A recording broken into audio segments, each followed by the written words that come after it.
Thanks. You can be seated. We are continuing our study in the parables of Jesus Christ. The idea of a parable is a story that Jesus tells that has an eternal dimension or an eternal truth that Jesus is sharing with us. We've talked about the kingdom parables. We've talked about the parable of the lost thing. Then we kind of get through, we're kind of in this section now where it's just hit or miss parables that basically have these incredible foundational spiritual truths. And so we talked about the parable of the vineyards, talked about the grace of God. We talked about the parable of the house and the rock and the sand, talking about the idea of foundation. We talked about the idea of salt and light, the idea that we are able to have an influence in the world. And then last week, we talked about the principle of the two debtors, the woman who basically wipes the feet of Jesus with her hair and used an ointment at a great cost to her. And we talked about the idea of just the awareness of sin, the awareness of how much God has done for it. This morning, we're going to talk about a parable that talks about the impact that we have on other people. It is probably the most common parable in the life of Jesus Christ. It is also probably a parable that is more abused and misinterpreted than any other parable we will look at. And so we're going to start this story in Luke chapter 10, and before we get there, let me give you a little bit of background. In Luke chapter 10, there is a lawyer, which when we talk about a lawyer, we're not talking about a lawyer like we know a lawyer. We're talking about a lawyer in the Jewish world, which was someone who was interpreting the Scripture and deciding what goes where and what the Bible means. And so he comes to Jesus asking about eternal life, and so Jesus kind of spins the story on him and asks basically the idea of what's the best commandment, what's the greatest commandment? And the lawyer, again, knowing the Scriptures, takes the passage from Deuteronomy to Shema and says, you love the Lord your God with your heart, and you also love your neighbor as yourself. He kind of throws these two ideas out. And then the lawyer asks Jesus a question, and that's where we're going to pick up our story. So Luke chapter 10, and here's what it says. But he wanted to justify himself, talking about the lawyer. So he asked Jesus, and who is my neighbor? And we'll get into all of this in a minute.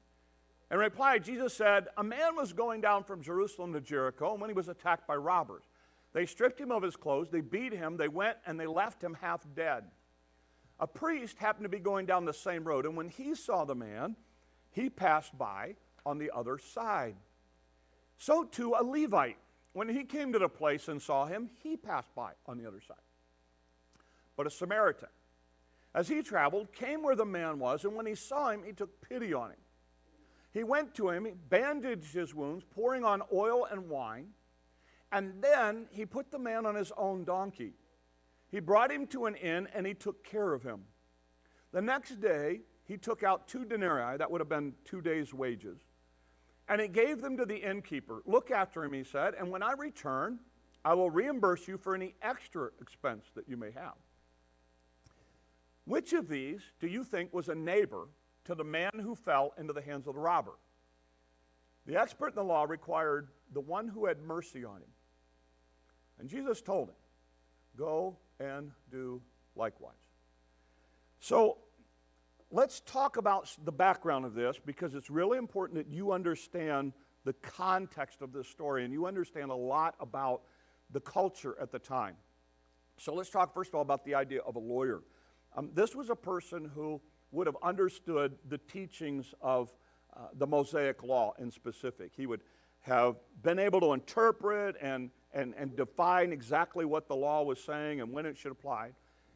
And in their world, again, he's a Jew, so in their world, the Jewish people had an interesting concept of neighbor. In the Jewish world, a neighbor was a fellow Jew, period. Anyone outside of that was not considered a neighbor. Gentiles weren't, Samaritans weren't. In fact, in some sects of Judaism, when you get into the group of the Essenes, for instance, it wasn't even they had to be a Jew, they had to be an Essene Jew. I mean, they were super specific about who my neighbor was. And the text says he was wanting to justify himself. That's why he asked Jesus the question, who's my neighbor? So Jesus, understanding this context, tells this story. And he talks about the idea of a man, and we don't know anything about the traveler at all. But we do know this. He was traveling from Jerusalem. The people who ran into him were traveling from Jerusalem down to Jericho. Now here's what you need to understand. When you look at it, this is the route. It's about 17 to 20 miles from Jerusalem to Jericho. If you'll look at it, Jerusalem's up high, about 2,500 feet. Jericho's 800 feet below sea level. So this is basically a downhill walk. To give you an idea, this is an idea of what this road looks like. Here it is in a more modern day equivalent. As you can see, it's not exactly a highway. It's like most of our gravel roads that we travel all day long. No, fortunately, our county does a lot better job taking care of them than that. But so you understand that this is so first of all, let's talk about this guy traveling this road. We don't know anything about him. We don't know whether he's a Jew or a Gentile. We don't know anything. All we know is that he's a man, and he had traveled by himself, apparently. Now, first of all, that in and of itself was dangerous. Most people who took this road always traveled with companions or traveled during the day or whatever else, and we don't know when he traveled. What's interesting is, in this culture, the way that you knew somebody's background, the way, for instance, you knew a Jew from a Gentile, one of the ways was dress, and another way was language.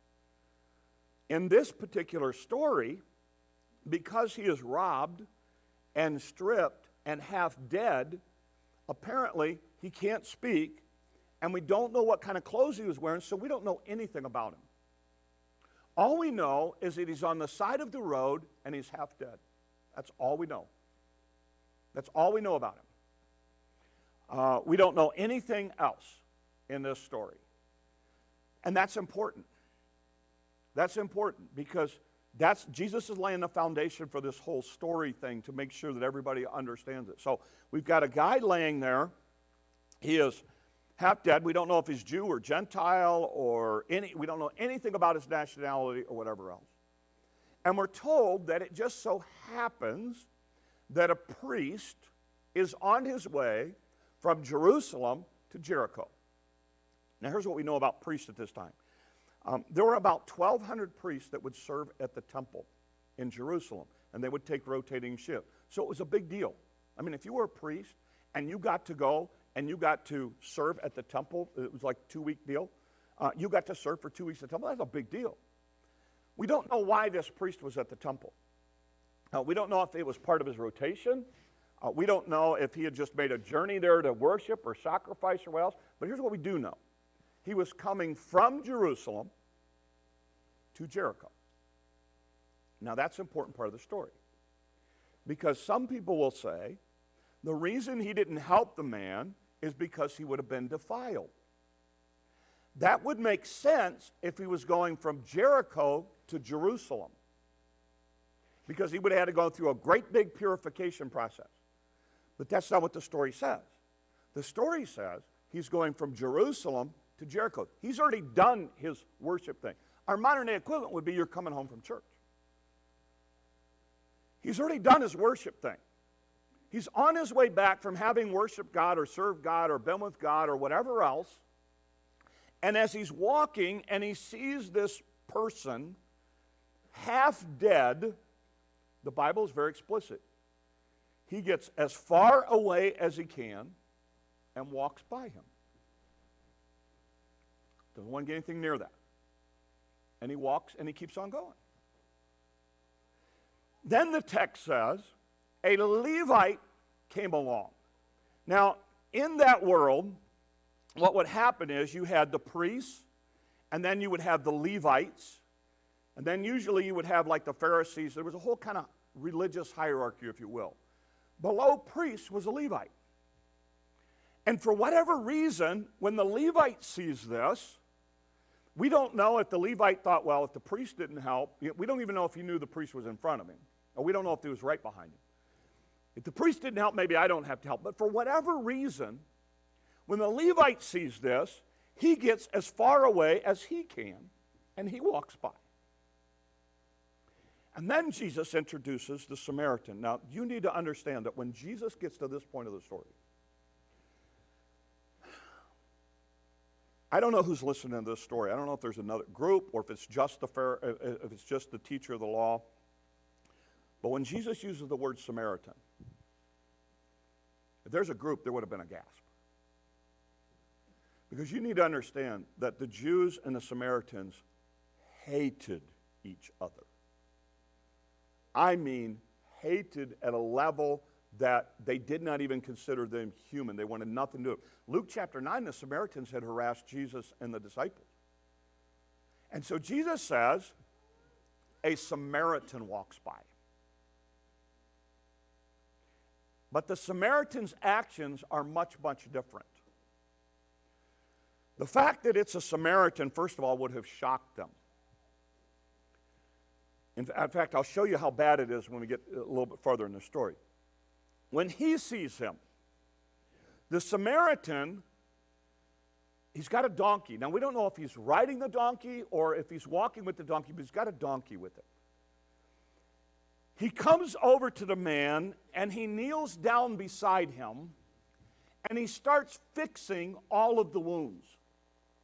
He takes the oil that he has, and he takes the wine, which is basically antiseptic of the day, because that's what they had, and he starts taking care of all of his wounds. When he gets him all bandaged up enough, so I want you to understand this now, this is messy, okay? This is messy work. When he gets him all bandaged up, he scoops him up, and he puts him on his donkey. And he then continues his journey. And he gets down to Jericho, he goes to an inn, and he finds somebody, and he says, listen, I found this guy on the road. I've got business I got to go take care of. I don't have time to stay with him for a long period of time, so here's what I'll do. I'll give you 2 denarii, 2 days' wages. If you will just make sure he's got a place to eat, he's got something to eat, got a place to rest. And then I'm going to come back, and if you've had to spend any more money than that, I'll make it right with you. So in other words, he's got enough of a relationship for this guy to be able to trust him. And he says, if you'll take care of him, then when I come back, I'll make it all right with you. And he does that, and he goes on his way. Now, Jesus tells this story, and then Jesus looks at the Pharisee, the lawyer, and he asks this question. Who was a neighbor to this man? The lawyer hates Samaritans so much, he can't even utter the word.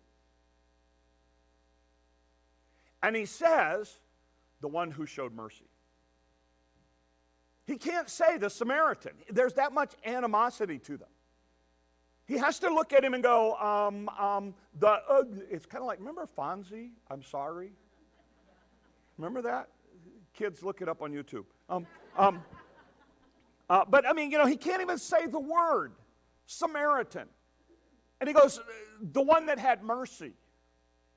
Because in his mind, to suggest that the priest and the Levite were not loving did not fit with his theology. And to suggest that a Samaritan loved when a priest and Levite didn't, he just couldn't go there. Well, the one who showed mercy. And Jesus says, go and do likewise. The story is full of all kinds of lessons and implications and things for us. And like I say, people abuse this parable. They make it about so many crazy things out there. And it just, it doesn't, it gets abused a lot, okay? So let me talk about a couple of things that I think will help us in what Jesus was saying. Because I think there's some principles here for us that help us get a good foundation for what we do as we try to help people and what our role is and all those kinds of things. So here's the first principle. The first principle is this. Love is defined by the subject, not the object. Okay? So let me help you understand what I'm saying. We tend to look at, should this person be loved? The object. That's not the basis for love. Love starts with the subject. The priest didn't love. The Levite didn't love. The Samaritan, all three of them saw the same thing. They saw the same object. They saw the same need. They saw the same situation. But it was the Samaritan who genuinely loved. Because love is determined by the subject, not the object. Now listen, this is a very important spiritual truth for you to grasp. Okay? So let me flesh it out in the big picture thing. Why do we love God? John, because he first loved us, right? Love starts with the subject. God loved us, and we love him. That's the point. The point is that it's important for me to understand love is not based on the object, love is based on the subject. It is based with me. That's why God says, and in fact in the book of 1 John, it goes so far as to say this. If you say you love God, but you hate your brother, you need to check out whether or not you really love God. Because in the Bible, love for God and love for other people are intricately connected. Why? Because love is based on the subject, not the object. Let me get even farther. You don't know what that person did to me. I can't love them. It's because you're basing love on the object. Love starts with you. Love is your responsibility. For you to love, it starts with you loving them, not with whether or not they're deserving of love. If you want the big picture, did you deserve the love God showed you? No. But God still loved you, right? Because love starts with the subject, not the object.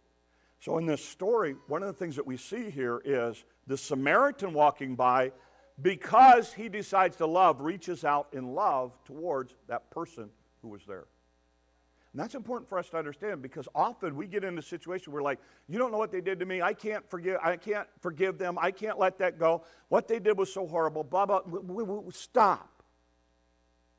Love starts with you. And ultimately, it starts with your relationship to God. That's why, over and over and over again in the Scriptures, love for God and love for other people are connected. And if you're sitting there saying, well, I just can't love them. I understand it's a process, but I also understand this, that when you work out your love for the Lord, you start to understand that with God's help, you can love people who are unlovable. I call them porcupine people. You know what a porcupine person is? Okay. If I were to bring a porcupine up here and say, I want you to hug it, you would go, don't think so. It's a porcupine. If I hug it, I'm going to get poked. Okay. But what if you really need to hug a porcupine? See, I could hug a porcupine if I had to. You know why?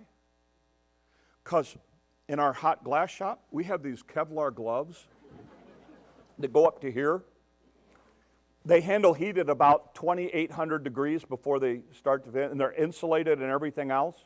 And they got layers of Kevlar on them. I could easily go up and hug that porcupine. You know why? Because I'm ready to hug a porcupine with my Kevlar gloves. And there may be people in your life that you know as a Christian you need to hug and you need to love and you need to show compassion to, but they're porcupine people. You know that when you get close to them, you're going to get poked and it's going to hurt and they're going to try to hurt you and everything else. You can still hug them. You just have to be prepared when you hug them. Okay? You just have to be prepared for those people. And if you have never encountered those people, you will one day. Okay? And there are people that I love, but they are porcupine people, so I go in there just covered in Kevlar, knowing that they are going to be very difficult to try to be nice to. And I want to tell you, but what happens is you have an obligation as a believer to love. Why? Because God loved you. And you didn't deserve it. You didn't deserve it, but God still loved you first. What you see in the life of the Samaritan is he decided to love first. Second idea that you see with this Samaritan is this, that it was demonstrated by his actions. You can say whatever you want to say. But one of the things I love about rural culture is this. Words are cheap. That's why, honestly, politicians don't stand a chance when they come and do their little meetings in rural areas. Okay? Because we know it's a dog and pony show. You're telling us what you want to tell us, so you vote for you. But we're kind of proof in the pudding people. We want to see it. Come in here and tell me what you've done. Show me your track record. You want me to vote for you? Show me your track record. The rule, there's just not a lot of fluff. By the way, it's why in rural areas things are slow to change. You know why? We don't just embrace something every time it comes down the pike. We want it proven over time before we go and embrace it. That's one of the things I love about. That's why, people are like, well, Pastor, you guys could do all these cool things with your church, and you could do this, and you could do this, and you could do that. No, give it time. I've been in ministry long enough to watch the cycles play out. I watch how, church goes this direction, and then that burns out, and they go this direction, and they go that direction. And then I've looked at things that kind of stand the test of time, and it's kind of like, you know what? Why? Actions speak louder than words. You can say what you want to say about loving somebody, but here's my question. What are you doing? Guys, again, I tend to be harder on the guys than I do the gals, but that's because I'm a guy. So, you say you love your wife? What have you done? What have you done? Seriously, what have you done?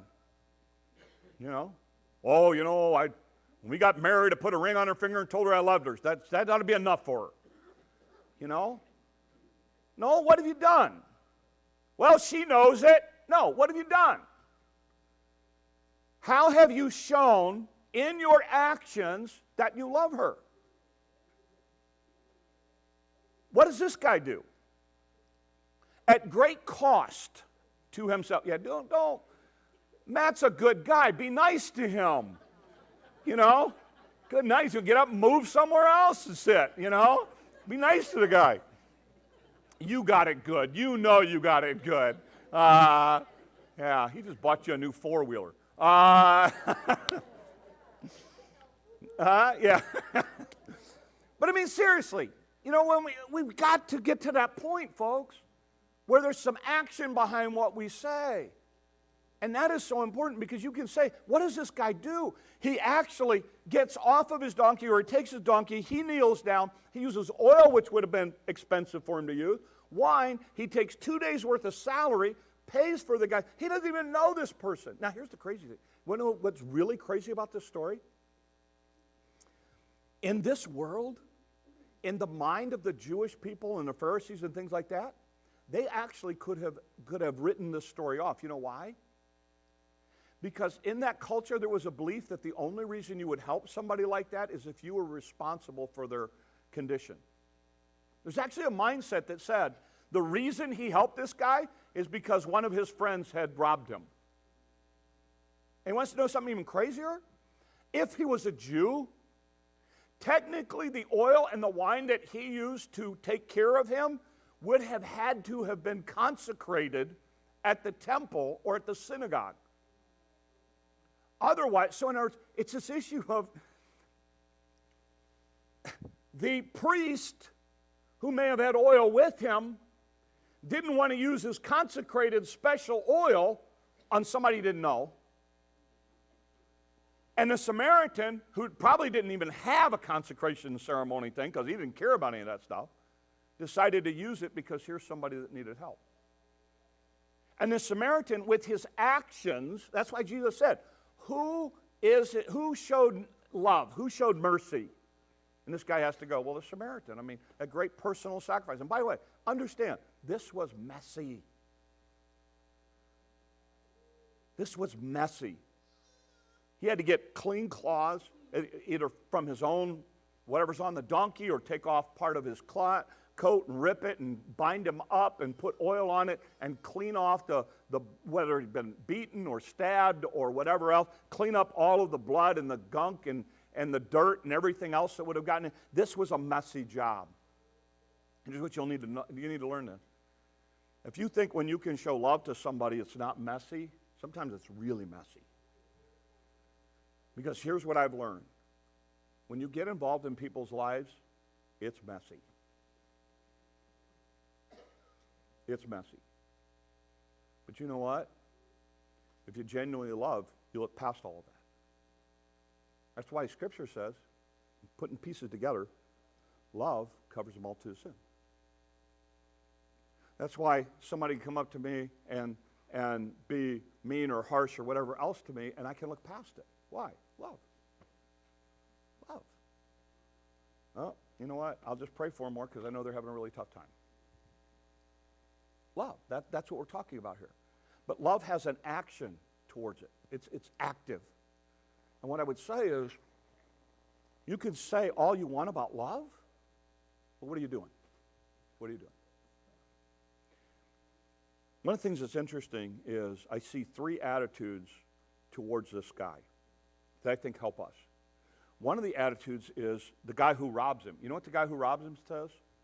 What you have is mine, and I'm going to take it. That's the attitude of the thief, the one who robs him, the one who beats him up. You have the Pharisee and the Levite who come by, and you know what their attitude is? What I have is mine. I'm not going to use it on you. I'm too busy for this. I don't have time for this. You know what? I've just come from the temple. I don't want to get all dirty and messy. You know what the attitude of the Samaritan is? What I have is yours. My oil, I'll use it for you. The wine to clean you up, but my money, I'll use it in order to help you. What I have is yours. I'm going to use my resources to help you. And that brings me to my third thing. One of the things that I see in this story is that because he shows love and because he shows mercy and because he is kind, there are eternal benefits to what the Samaritan has done. You don't see the whole story played out here. But if you'll think about it for a minute, think of all the people that were impacted. The Samaritan was impacted because he got to help somebody. The innkeeper, whoever he drops this guy off with, is impacted because he's seen an honest Samaritan over all the pious priests and everybody else who talk about it all but don't do anything. And then if this guy has family, because here's the bottom line, had the Samaritan walked by, the guy probably would have died. Between the heat, the road, the difficulty, everything else, he would have just been a carcass on the side of the road when it was all said and done. Nobody wanted anything to do with him. But because he fixes them all up, we assume he goes back to his family, he goes back to his community, he goes back to society, he goes back to doing and being part of. And again, there had to be something about him that made them rob him. So he had to either clothes or money or something that was a level of success that said, I want what you have. And we get the idea that he goes back to that. In other words, here's the principle. What are you doing that's going to outlive you? What is it that's going to have an eternal value to what you're doing when you're helping somebody else? Or are you like the priest and the Levite, it's all about you? You don't have time for that stuff. One of the things that I've learned is that when you invest in people, people are eternal. So there is something far beyond what is happening in your world that you don't see God doing. You know, I'm here today because of a music teacher and a youth pastor and a history teacher and a speech teacher who invested in my life. You're a benefit of names that you don't know, that people you've never met. You get to benefit from that because those people showed love and invested in my life. And that plays out. So anybody that I get to have an influence in or an impact in, that plays out and it reverberates all the way down the line. Read the story of, was it Moody? And you look at all the people he reached. You know what it started with? A Sunday school teacher who led him to the Lord. Why? Invested in something that was eternal in nature. And I want to challenge you to look at your life. I want to challenge you to look at your resources and ask yourself, am I trying to take stuff from other people? I'm like the thief? Am I like the priest or the Levite who what I have is mine and I'm not going to share with anybody? Or am I like the Samaritan where I say, you know what I have, if I can use it for the glory of God, if I can use my talents, my gifts, my whatever for the glory of God, then I'm going to do that. And then when I'm gone, the stuff that I've invested my life in is going to play out over and over and over again for all of eternity. It's easy for you. You're a pastor. It's easy for you because God's put you in a world where there are people you can help that in all honesty, I can't. Because the second I find out I'm a pastor, they throw me into this category and they want nothing to do with me. And there's another group of people, they find out you're pastor, they go, oh, I got a couple theological questions for you. Can we talk glass? Can we talk cryptocurrency? Can we talk something else? Because then it's like, oh, let's play Stump the Pastor. But you know what? They'll listen to you. And you have an opportunity to show them the love of Christ with the resources, the opportunities, the gifts, the things that God has given you. I want to challenge you this week. It's easy to be the priest and the Levite in the story. It's easy to keep going and doing your thing because you don't have time to get messy. But that's not what we're called to do. Jesus ends this parable by saying this, go and do likewise. Be like the Samaritan. So I close this morning with this. Jesus uses the parable of the Good Samaritan to remind us that a loving God is about actions, not just words. Showing love and mercy is a way we demonstrate our love for God and for other people. Getting involved in the life of others is messy, and it will come at a cost to you. But we're to use the resources God gives us to bring glory to Him and to serve any of those that God puts in our path. Go and do that this week. Let's pray. Lord, help us. Lord, sometimes it's easy to read the stories, to hear them and go our way. But Lord, it's kind of what the priest and the Levite did. Lord, help us to actively love, encourage, help, minister to people that you put in our path this week.